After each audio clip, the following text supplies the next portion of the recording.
Rain lashed down. It was a cold, harsh October night. Emma stood alone at the bus stop. Her breath formed wispy clouds in the chilling air. She pulled her coat tighter, shivering. The bus was late, much too late. A nearby clock chimed midnight, its mournful sound echoing through the empty street. Despair began to set in. She had to get to Westbrook. Emma spotted a faint light in the distance. It flickered through the relentless rain. Hope surged. Maybe it was a late-night diner. She could call for a taxi. As she hurried towards the light, a sign emerged from the gloom. Westbrook Station, it read, the letters faded and peeling. A train station? Here? The station was ancient. Cobwebs draped the ticket windows like macabre decorations. Dust lay thick on the floor, undisturbed for years. The air hung heavy, thick with the smell of dampness and decay. Emma hesitated. Turning back now seemed impossible. She was cold, tired, and desperate. Westbrook awaited. A low rumble echoed in the distance. A pair of headlights cut through the darkness outside. A train emerged, its ghostly form gliding into the station with a mournful hiss.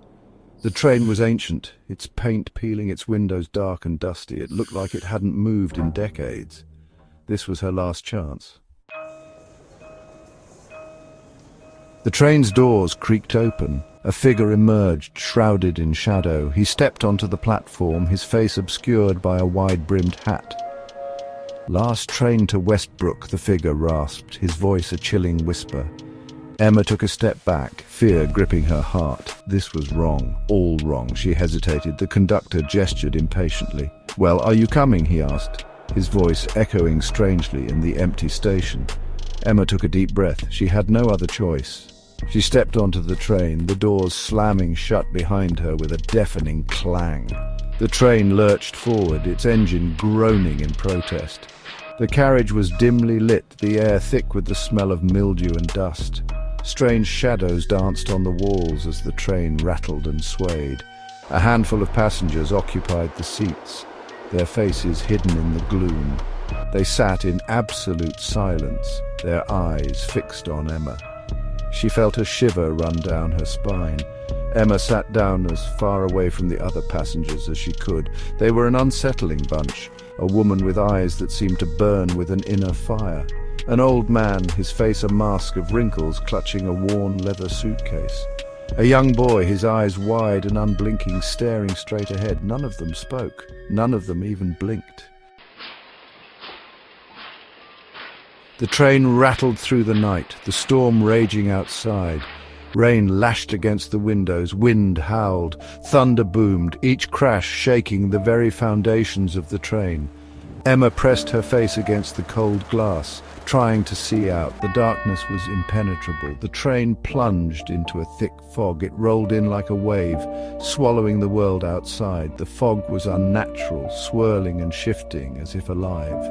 The train seemed to slow, its wheels grinding against the tracks. The air grew colder, the silence heavier. Emma's breath caught in her throat. Something was wrong, terribly wrong. The passengers around her began to change. Their forms shimmered and twisted in the dim light. The woman's eyes glowed brighter, her smile a grotesque parody of warmth. The old man's wrinkles deepened, his skin taking on a sickly pallor. The boy's eyes widened, his pupils vanishing into two pools of darkness. Emma's heart pounded against her ribs. She was trapped. She stumbled toward the front of the carriage, desperate to escape.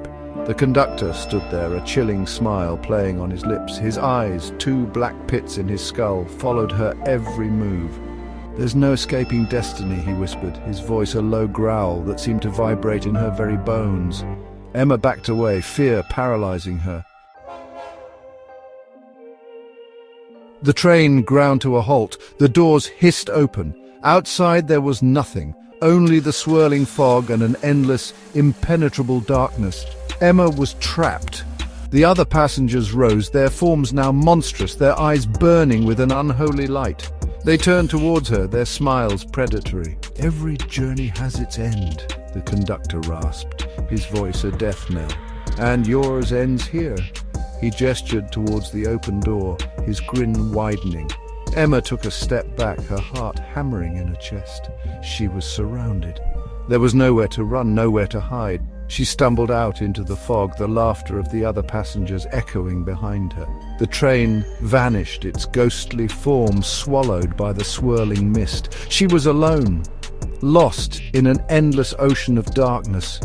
The whispers started, soft at first, then growing louder, swirling around her like the fog itself. Whispers of despair, whispers of fear, whispers of the countless souls lost on the midnight train. Emma was never seen again. Another soul claimed by the Westbrook Express. Another victim of the midnight train that traveled not through space but through time itself. A train that appeared once in a lifetime, a spectre in the night, offering passage to a destination that never was and never would be, a one-way ticket to oblivion.